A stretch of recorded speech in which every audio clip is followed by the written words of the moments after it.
Time for another update. It's been a long time since I made one of these, partially because I've been actually doing work, and I guess the last week or so I've been kind of a bum. So, got busy doing other stuff for a while. Did manage to chop out the floors in the trunk. Got most everything out of here out. Got part of this quarter panel chopped. Exposed the nasty cover-up stuff that they had.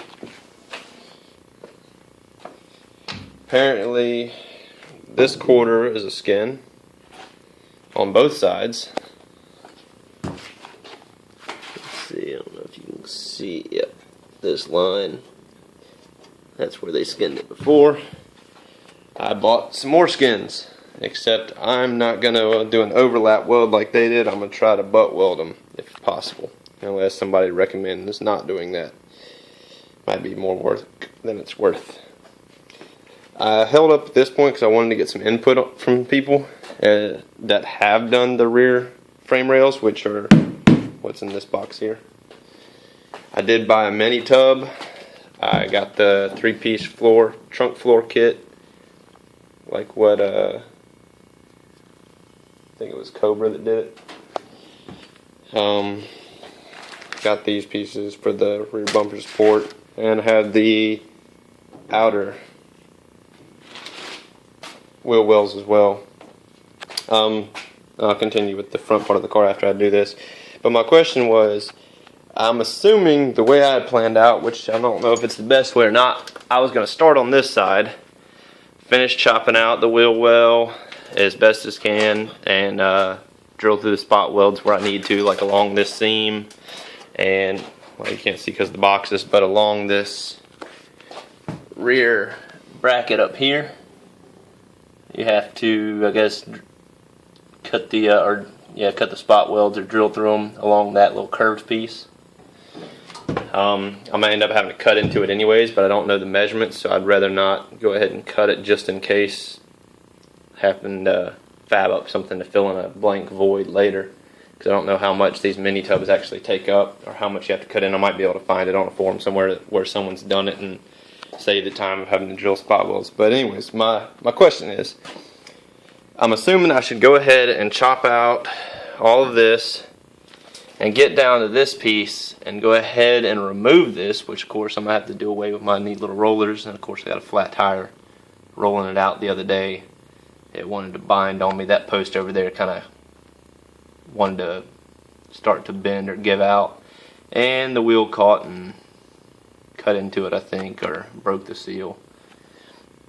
But anyways, I'm assuming I'm going to have to cut these out and then line the new ones up and weld it in, and then after that go off of the frame rail that I put in and do the wheel wells, and then the quarter can go on last. I'm not really worried about it, but I'm assuming I should start with one side so I can get my measurement across between the two somewhat straight, which I got a printout of what the measurements are, and then I'll probably do the trunk floors last after I get both frame rails in.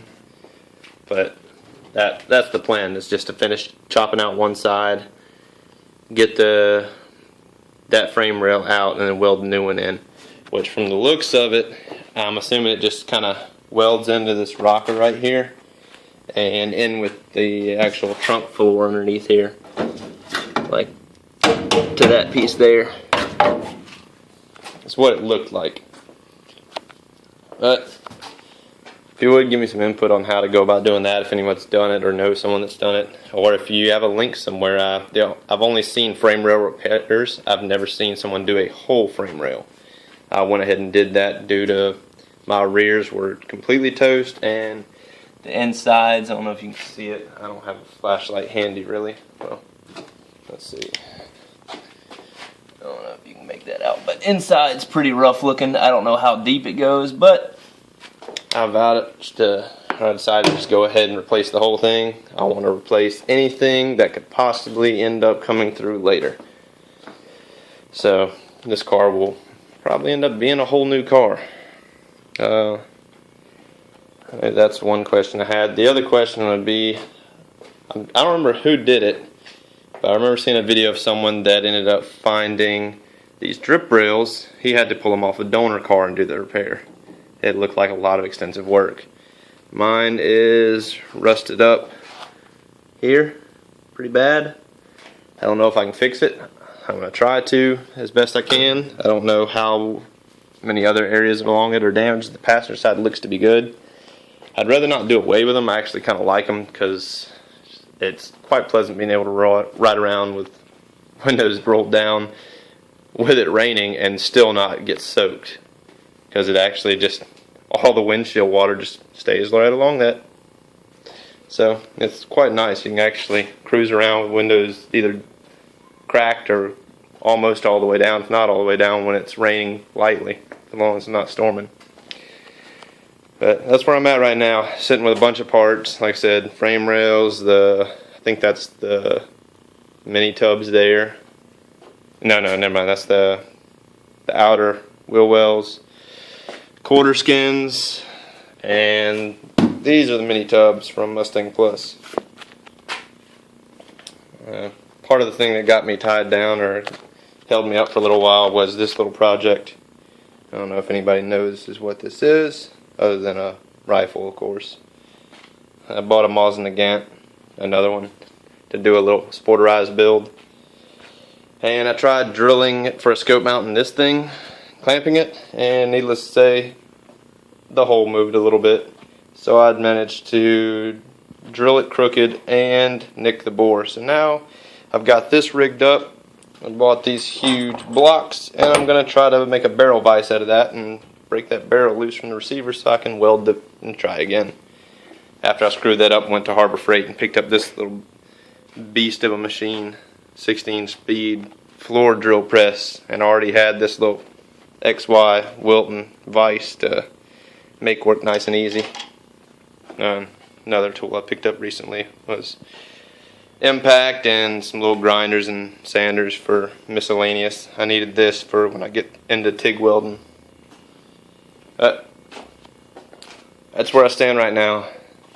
And, I'll show you my little toy I bought recently that I've been enjoying so far. So that was the other part that kind of held me up. We turned one of those closets into a gap for my new safe. Had Dad come over and help do some carpentry work. We had to knock out about 3-4 inches off of each side and recase it. And I'm not even going to bother with building any kind of door. So the only real major thing I still got to do is get this little 1x piece here and paint it, hang that trim piece, and I have these nice little pieces of concrete exposed where the walls were. But if any of you guys are into any kind of firearms or personal home safety, I would suggest these guys highly. Did a lot of research, looked into the little Browning and Winchester and all the safes at sporting goods stores, Walmart. Shoot, I can't even think of the other ones. But any of the little retail outlets, what they want to call safes that they sell. And do yourself a favor and spend any money if you end up going this route.